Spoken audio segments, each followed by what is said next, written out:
আসসালামু আলাইকুম সবাইকে। আমি মুবাশশারা জাহান নোমা, ঢাকা মেডিকেল কলেজের ফার্স্ট ইয়ারের একজন স্টুডেন্ট। এই ভিডিওটি মেনলি এইচএসসি 26 ব্যাচের জন্য।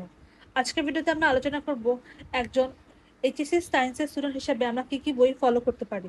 সর্বপ্রথম আমরা ফিজিক্স নিয়ে আলোচনা করলে আমরা প্রথম রেফারেন্স বই হিসাবে আমির হোসেন স্যার এবং ইশাক স্যারের পদার্থবিজ্ঞান বইটি ব্যবহার করতে পারি, এবং সেকেন্ড রেফারেন্স বই হিসাবে আমরা শাহজাহান তপন স্যারের বইটি ব্যবহার করতে পারি।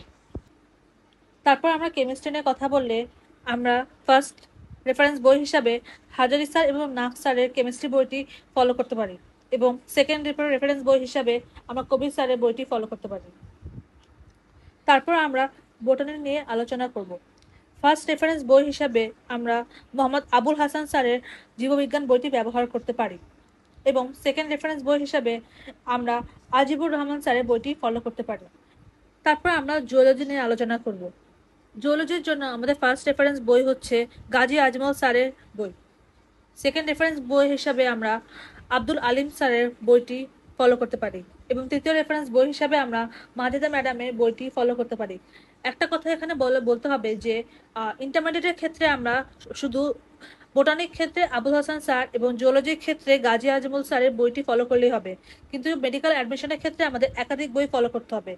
এবং আমাদের যারা মেডিকেল ক্যান্ডিডেট বা মেডিকেল পরীক্ষা দিতে চায় তাদের জন্য একদম শুরু থেকে বায়োলজি একদম ভালো করে পড়তে হবে।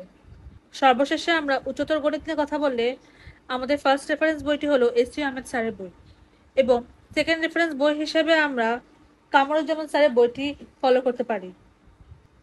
এখানে একটা কথা বলা দরকার যে আপনাদের কলেজে যে বইটি ফলো করবে আপনারা ঠিক সেই বইটি ফলো করবেন। আমরা এখানে অনেকগুলো বইয়ের কথা বলেছি, কিন্তু আপনাদের যে বইটি ফলো করবে ক্লাসে আপনারা সেটি আগ্রহ দিয়ে পড়বেন এবং ওটাই ফলো করবেন। ইন্টারমিডিয়েট আমাদের জীবনের একটা গুরুত্বপূর্ণ সময়। এই সময়টি সংক্ষিপ্ত, কিন্তু এটি অনেক গুরুত্বপূর্ণ।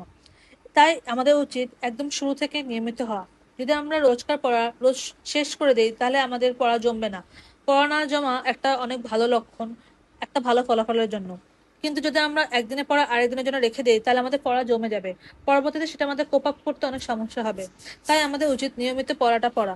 দ্বিতীয়ত, প্র্যাকটিসের কোনো বিকল্প নাই। Maths practice, chemistry practice, physics practice এবং বায়োলজি অধ্যায়গুলো বারবার পড়া, এটা আমাদের উচিত, যাতে আমাদের এইচএসসি এবং অ্যাডমিশন দুটোতে কাজে দেয়। শেষে একটা কথা বলতে চাই যে মেডিকেল এবং ইঞ্জিনিয়ারিং ক্যান্ডিডেটের জন্য একটা কথা, মেডিকেল ক্যান্ডিডেটের জন্য বায়োলজি এবং কেমিস্ট্রিকে বেশি ফোকাস দেওয়া উচিত, এবং ইঞ্জিনিয়ারিং ক্যান্ডিডেটের জন্য ফিজিক্স, কেমিস্ট্রি বা ম্যাথ তিনটাতে অনেক ভালো ফোকাস দেওয়া উচিত। আপনাদের যদি কোনো কোয়েরিজ থাকে আপনারা কমেন্টে প্রশ্ন করতে পারবেন, আমি পরবর্তী ভিডিওতে এগুলো উত্তর দেওয়ার চেষ্টা করব। আজকের জন্য এতটুকুই। আসসালামু আলাইকুম।